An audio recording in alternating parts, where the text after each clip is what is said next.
3 reasons why Canada's days are numbered.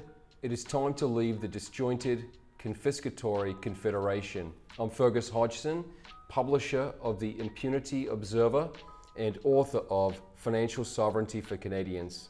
The new US president has done more for provincial separatism than any Albertan or Quebecker in recent years. His tariffs and the retaliatory escalation have revealed an incompetent and disconnected Ottawa political class. But that scratches the surface of the Confederation's precariousness. As Michael Wagner notes in Time to Leave, published in 2024, Canada cannot be fixed. Jokes in jest about gay North Dakota and Governor Justin Trudeau evoke saltiness because the incumbents sense their obsolescence, vulnerability, illegitimacy, and fading power. They purport to govern 10 provinces and 3 territories, but their poor performance relative to the United States is ever more glaring by the day. Not only is the Great White North falling behind in economic terms, she has festering domestic divisions that can no longer be swept under the rug. 3 alternatives to the Canadian Confederation are more attractive, and all 3 will likely play out in the next decade or so.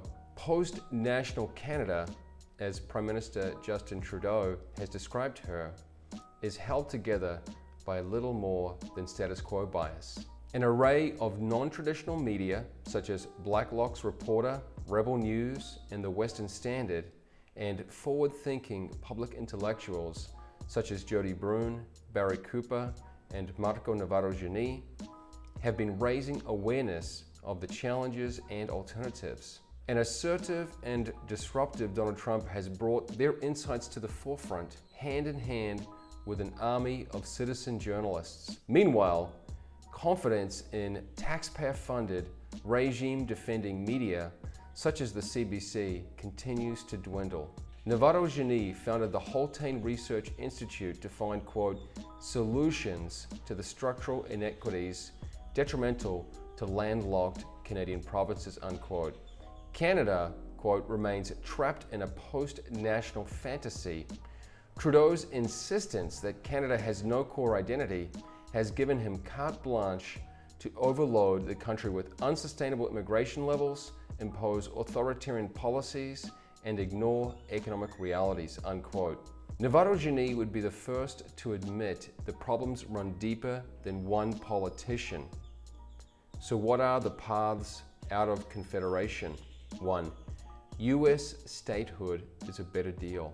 Canadians now speak openly about the superiority of the US Constitution versus the Canadian Charter of Rights and Freedoms. The latter, finalized in 1982, authorizes affirmative action and has no right to property. Forget the right to bear arms, since the Socialist New Democratic Party did not want property included. Then Prime Minister Pierre Trudeau, father of Justin, was happy to oblige. Aside from the freedom not to be offended, one would be hard-pressed to identify rights and freedoms the Charter has protected. Canada does not even have interprovincial free trade. A 2017 agreement failed to resolve this long-standing impediment to competitiveness. In November, Stephen Globerman of the Fraser Institute stated, quote, no matter who wins the US presidential election, Canada should prioritize freer interprovincial trade and labor mobility, unquote. Previously sacrilege, joining the United States has entered the Albertan window. And why not? Does anyone believe that prairie or Atlantic provinces, for example, are fortunate to be in Canada rather than the United States? Statehood or territory status is not my preferred path forward, since it would replace one faraway and indebted ruler with another. However, it would receive US military support during the transition. Half of young Canadian men, as surveyed in January, say they would accept US citizenship. That survey showed conservatives and high-income earners are more inclined to make the United States their home. Without substantive change, Canada's best and brightest will empty out. Edmonton-born psychologist Jordan Peterson a notable émigré, has called on Canada to offer Alberta a better deal. Good luck beating, quote, full access to US markets, lower costs on almost all manufactured goods and on food, lower taxes, both corporate and personal, genuine admiration for Alberta's economic and industrial endeavors, along with a can-do, visionary, and deeply entrepreneurial culture. Immediate, reliable, and guaranteed access to ports and pipelines, and full military defense.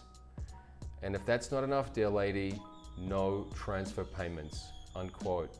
Ottawa's progressive, redistributive policies threaten, quote, both Canada's economic viability and the likelihood it will survive as a nation. They fuel our rapid descent towards comparative poverty and irrelevance. If we had a well-constituted country, Trump's offer of statehood would have never happened, or the suggestions would have been laughable. I see damn few people laughing, however. It's high time for Albertans to play hardball, unquote. 2. Alberta independence is inevitable. The Laurentian Canadian political class of Ontario and Quebec have been suffocating the Albertan economy, plundering its energy sector, and laughing all the way to the bank for generations. Federal programs redistribute 5% of Alberta's economic activity to other provinces, a net contribution of $245 billion between 2007 and 2002, and a structural injustice, in the words of Cooper. Meanwhile, in the population centres clustered along the St. Lawrence River and Lake Ontario, there is a palpable scorn and lack of empathy for Alberta. Laurentian Canada overshadows the prairies in political patronage. Those enjoying this disproportionate power will never relinquish it for the likes of a directly elected Senate, akin to what the United States has. Corey Morgan, author of The Sovereigntist's Handbook, published in 2023, conveys the point succinctly, quote, Alberta is only considered a milk cow in the Federation, to be drained and used as a tool for the rest of the country, unquote. His book has plain-spoken advice for how to make secession a reality from bottom-up support. The key to Alberta independence is awareness, which is unstoppable. It is rising swiftly on account of organizations such as the Alberta Prosperity Project and books such as No Other Option, Self-Determination for Alberta, published in 2021 by Wagner. Only Quebec's departure could perhaps avert Alberta's departure, since Canada sans Quebec would ease the burden and shift political influence away from the Laurentian establishment. However, they have grown dependent on largesse and will fight tooth and nail to resist change. As more Albertans understand the exploitation and disinterest from Ottawa and appreciate their own distinctiveness, they will back sovereignty. Akin to their Montanan and Wyomingite neighbors, Albertans exhibit rugged individualism, which explains longtime classical Liberal Premier Danielle Smith, a maverick among her peers. Albertans' preference for limited government conservatism fits their distinct identity, and it aligns with the 2022 Freedom Convoy. This get-her-done identity, as detailed by Bruin, who holds a University of Notre Dame doctorate in political science, has zero representation in Ottawa and does not fit in Canada. Maybe it did at one time, but that ship sailed more than a generation ago. The persecuted convoy truckers learned this the hard way, as Ottawa applied war powers to the protesters, froze their bank accounts, and blocked their fundraising. Back in mid-December, prior to the trade war, 38% of Albertans believed their province would be better off as its own country. That is even higher than what the survey found in Quebec, which came excruciatingly close to independence in 1995 with 49.4% support. Premier Smith has the authority to call a referendum at any time she deems Albertans ready. 3. The end of Quebec's privileges spells departure. Quebec is an unabashed ethno-state that, particularly because of the French language, likewise does not belong in Canada. There are many efforts in place to cater to Quebecers, who rightly see themselves as a distinct nation and make Canadian membership appealing. These include national bilingualism, overrepresentation in the Canadian Parliament, and massive rigged payments via so-called equalization. In the 2025 to 2026 fiscal year alone, Quebec will receive 13.6 billion Canadian dollars for a population of 9 million. A candidate seeking to succeed Trudeau as Prime Minister has just been dismissed by the Liberal Party because he does not speak French. 1/3 of Canadians claim to speak French, but only those who speak both French and English fluently get a shot at leading the country.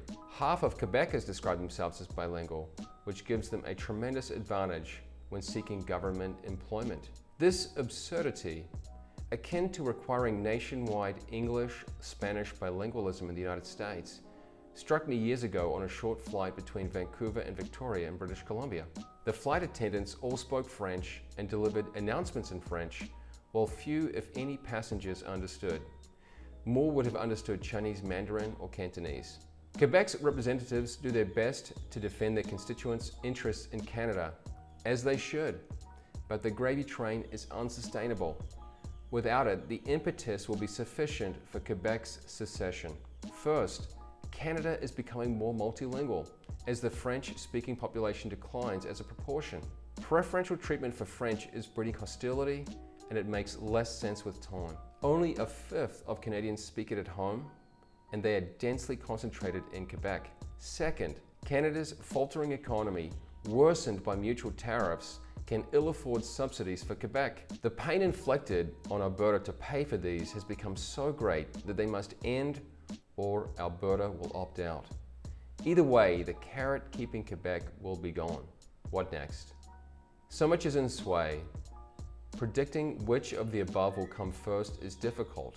Amid the reorganization, there could be a regional alliance on the prairies. The Atlantic provinces, New Brunswick, Newfoundland, Nova Scotia, and Prince Edward Island could go their own way or opt for statehood and realize the Atlantica vision of closer ties to New England. Structural change is coming though, sooner rather than later. Western Hemisphere nations should ready themselves for positive relations and opportunities with new jurisdictions to the north. In addition, neighboring nations can recognize their peers, aid peaceful transitions, and discourage any resistance or reprisal from Ottawa.